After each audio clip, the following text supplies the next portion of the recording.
A vida do narcotraficante mais famoso do mundo, Pablo Escobar, foi marcada pelo império que ele criou no mundo, né, do tráfico aí, do pozinho branco aí do capiroto. Ainda assim, a sua maneira de comandar, né, o seu estilo de vida, também são pontos importantes sobre o traficante mais famoso do mundo. E é sobre isso que a gente vai falar um pouquinho hoje. A violência sempre esteve presente durante o seu reinado. Em um desses casos envolvendo El Patrón, ele, de maneira cruel, acabou assassinando 49 amantes, sem nenhuma piedade. Bom, o que levou o Pablo Escobar a cometer tamanha barbaridade? Nesse vídeo a gente vai conferir então o fim trágico das 49 amantes de Pablo Escobar. Eu sou Marcelo Milos, fica comigo que depois da vinheta eu te conto.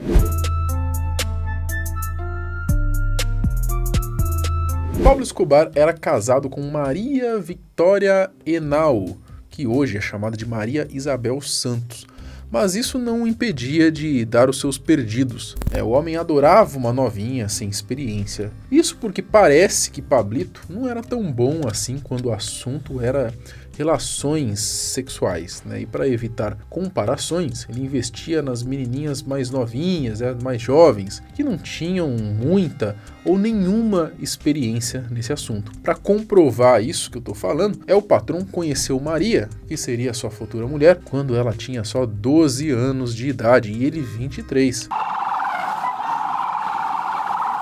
Escobar era carinhoso, gentil e ainda mostrava se preocupar com os pobres, e Maria se apaixonou apesar do desgraçado ser um criminoso da pior espécie e de todo mundo dizer que ele só estava a usando. Então, sem a aprovação dos pais, quando tinha 15 anos e Pablo 26, os dois se casaram e ficaram juntos até a morte de Pablo. Apesar de tratar bem e nunca deixar faltar nada à sua mulher, a verdade é que Pablo passou a ter várias amantes e ele tinha um padrão: jovens, magras e altas, entre 14 e 17 anos de idade, de famílias humildes, já que ele usava do seu dinheiro para trazê-las para perto, seja com presentes, motos, carros, o próprio dinheiro, ou usando ali o sonho das garotas de serem famosas, falando que ele poderia ajudar nisso. Nunca passou.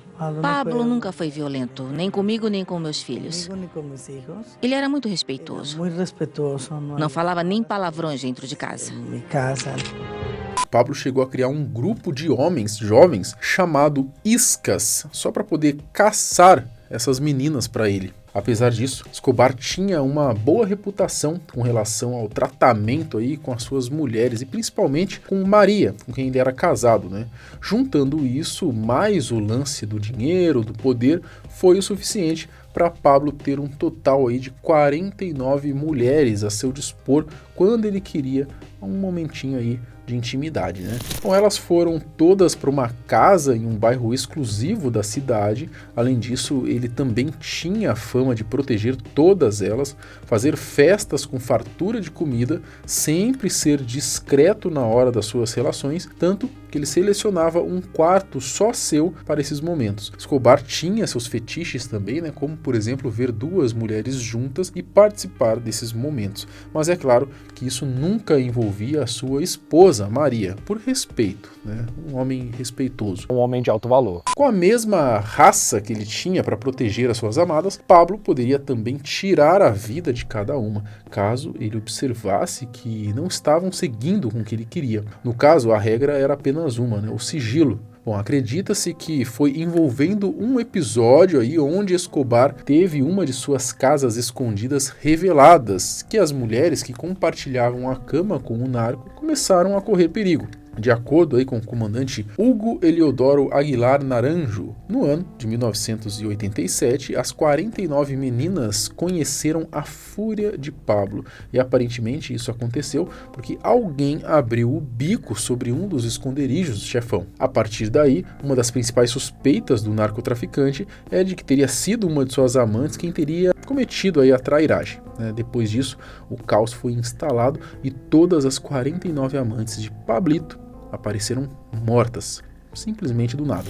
O que aconteceu? O comandante Aguilar Naranjo, ele tinha praticamente certeza de que o responsável pela morte era ninguém menos do que o próprio Pablo Escobar, e existem duas hipóteses sobre essas mortes. Uma delas é a de que o cartel teria tentado conseguir as informações sobre os invasores inimigos com o intuito de tentar localizá-los por meio das meninas, mas quando não tiveram respostas, decidiram então matar uma a uma. A segunda ideia é a de que Escobar teria decidido acabar com a vida de todas as mulheres pouco tempo antes de ser preso na casa em que ele se escondia.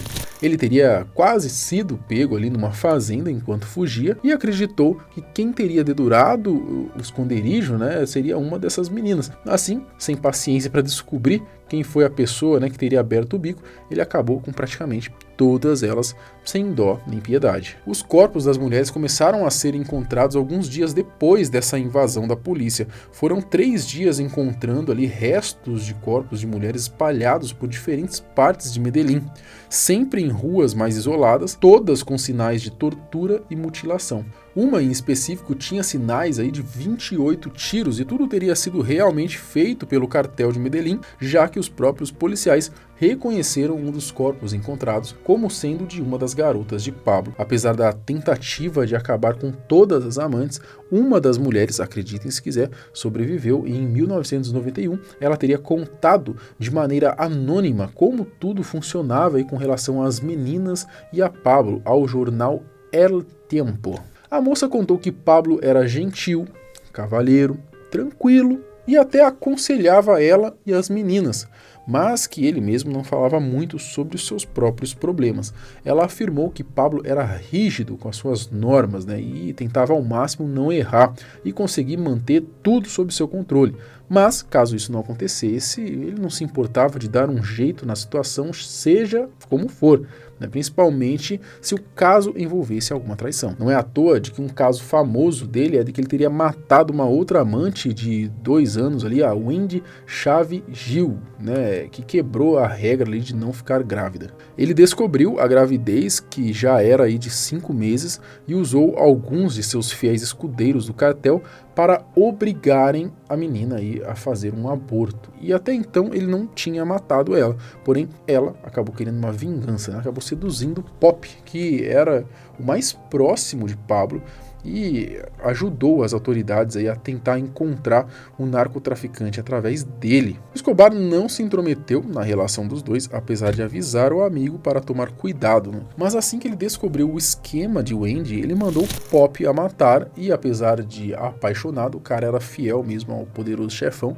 e mandou assassinos então para concretizar esse pedido. ¿Por qué mató al amor de su vida? Entonces un día el patrón me llama a mí y me coloca una grabación. Era la señorita Wendy hablando con un capitán de la policía. Y el patrón dentro del cartel de Medellín, cuando lo iban a matar a uno, colocaba al mejor amigo para que lo matara a uno, para que se acabara la bronca. Ou seja, o Pablo realmente estava disposto a qualquer coisa, né? O massacre das 49 mulheres na época tomou a atenção da polícia local, né? E para o Bloque de Búsqueda, que era uma unidade ali especial da polícia colombiana, criado após a fuga de Escobar da prisão La Catedral. Fato é que não se tem muito material falando sobre isso em específico, né? E a motivação ficou como sendo uma das duas situações que eu já falei aqui, né? Os relatos do policial Aguilar, que posteriormente matou o narcotraficante, e a história da sobrevivente é uma das provas, então, de que tudo realmente aconteceu. Além disso, existe o livro da amante mais famosa de Pablo, né, a jornalista Virgínia Vallejo, chamado aí Amando Pablo, Odiando Escobar, onde ela conta tudo o que passou com o narcotraficante. Além do filme também, lançado em 2017, chamado A Traição, que é baseado na sua experiência com Pablo. Hoje ela mora nos Estados Unidos para poder continuar viva. Afinal, de acordo com os membros do cartel de Medellín, uma namorada morta é melhor do que uma testemunha ressentida que, em troca de alguns milhões, pode nos denunciar à polícia. Bom, ainda na mesma pegada, eu vou deixar recomendado aqui um outro vídeo falando sobre o que aconteceu com o cartel de Medellín após a morte de Escobar, quem que assumiu o trono. Você quer saber? Clica no vídeo que vai aparecer aqui no final. Até o próximo. Tchau!